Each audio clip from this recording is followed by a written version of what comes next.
Hey, good morning, good morning, good morning, and good morning. What a great, awesome, just incredible day it is today. Just wanted to welcome you back to the Family Reset, our daily steps to strength and unity. Today we're going to talk about something that can uplift and inspire our loved ones. Applauding effort, not just results, effort as well. Hey, day 26 of the Power of Applauding Effort is what we're talking about, and message is encouraging. In our homes, we often celebrate big achievement. What about effort it took to get there? Colossians 3:23 says, whatever you do, work at it with all your heart as working for the Lord. Encouraging effort builds confidence, resilience, and growth. Mindset in the family members, it reminds them that trying, learning, and growing matter just as much as winning. So today, here is the challenge.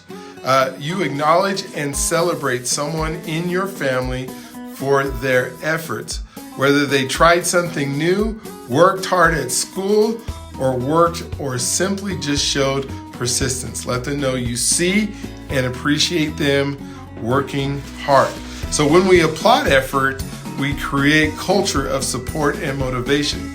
Let's reset our homes by valuing progress, not just perfection. So we'll see you tomorrow for another step toward strength and unity. But also remember, we're not just celebrating just because you show up. You know, that's one of the things that we find all the time is we get a participation trophy because we showed up. No, we just got to be some honest effort put into it. And so make sure you put that effort in, but then make sure you applaud the fact that they're working hard at doing it, especially with your kids. All right, we'll talk to you soon. Tomorrow.